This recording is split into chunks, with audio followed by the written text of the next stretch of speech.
As someone who has been known to be slightly frugal, I've been called cheap quite often. So we're going to go through an online quiz that I found to find out once and for all the scientific results of if I am actually, cheap or frugal. You can find out as well. Question number 1, have you ever been reprimanded on more than one occasion for not leaving a big enough tip? This is something that I used to get reprimanded about a lot. And especially there's this, recently I went and got a massage. I got like this deal on a massage. It was like $80 instead of like 120.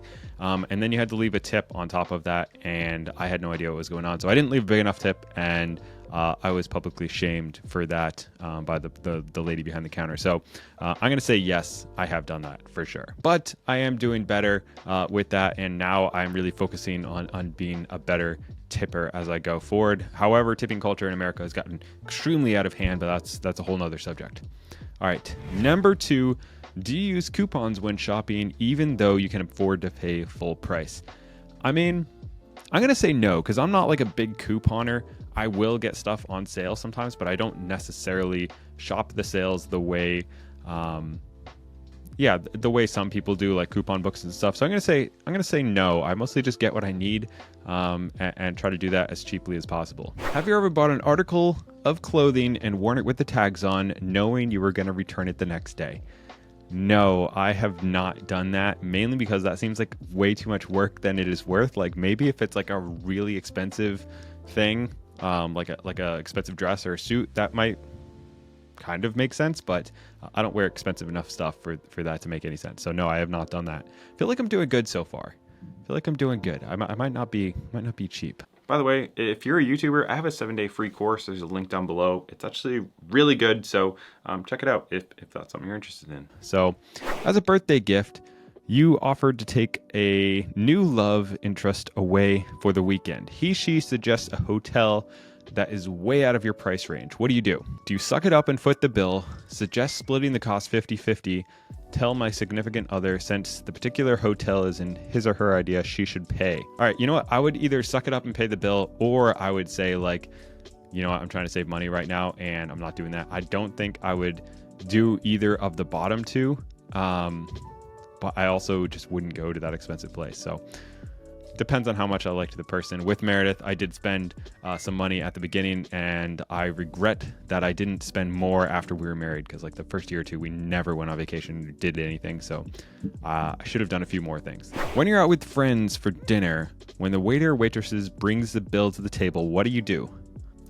Wait to see if someone picks up the tab, pay my share, go to the bathroom, and hope it gets paid for by somebody else, pretty much. So I would pay my share. We pretty much always do this. I hate when people okay, well, like we'll split it 4 ways, and it's like, no, I bought something really cheap and I didn't get a drink, and you got 3 drinks and a steak dinner. We're not going to do it that way. Let's divide it. So that's something that really annoys me, but I do generally just pay my share. I don't like other people paying for my stuff. But I don't like paying for other people's stuff. You're on your way home when the gas light turns on. Do you keep driving until you find the cheapest gas prices? No. So I started to do this. I now have a Tesla, which it's not super frugal, but that was for 500,000 subscribers. So that was pretty cool. But when I did have a gas car, which we only have 1 car instead of 2, so I feel like that's pretty cheap or frugal, even though we could use 2, whatever.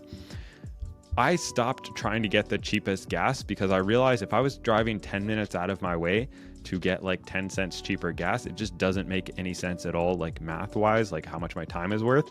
So I stopped trying to get the cheapest gas possible. And I think since I did that, it's been better. Like I think that was a good thing for me to do. So no, I do not do that. Have you ever re-gifted a gift even though you would have been able to afford a new one? Yes, of course. There's so many things that get given to us that are just like not good things, or not. I'm just not going to use them. So it's either donate them, try to sell them, or just give them back to somebody else. So I feel like giving them back is, as long as it's not to somebody who's like in the same sphere, I feel like that's totally okay, because I've been very open with everybody I know that I don't want a bunch of random gifts. So that's a conversation you got to have if you don't want people giving you random junk.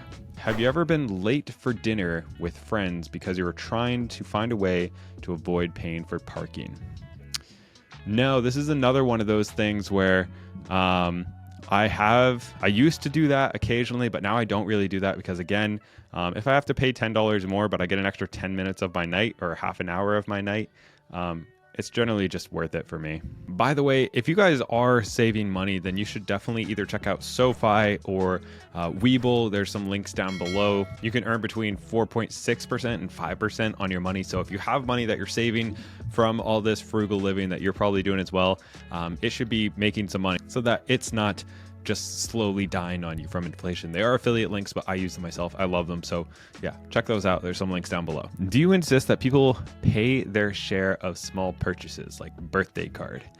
No, I do not do that. I also don't do birthday cards. So maybe that's another frugal thing. I think that's a complete scam and waste. Buying birthday cards, I don't even like, we reuse our bags and stuff like that. So does that make me cheap? Maybe. But buying birthday cards is kind of silly, in my opinion. So there's a lot of that stuff that I just don't do. So I'm going to say no on that one. All right. Do you do most of your shopping at the dollar store, even though you can afford to go to brand name places?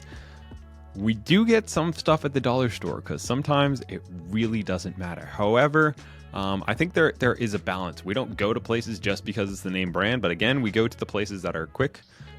They're close to us, but we do our research, especially like with groceries and stuff. And if we can switch from one store to another store and it's like cheaper, we do that. But you can also go places and it's a lot cheaper. So I don't shop at the dollar store like a ton. We do go there occasionally. So time to find out.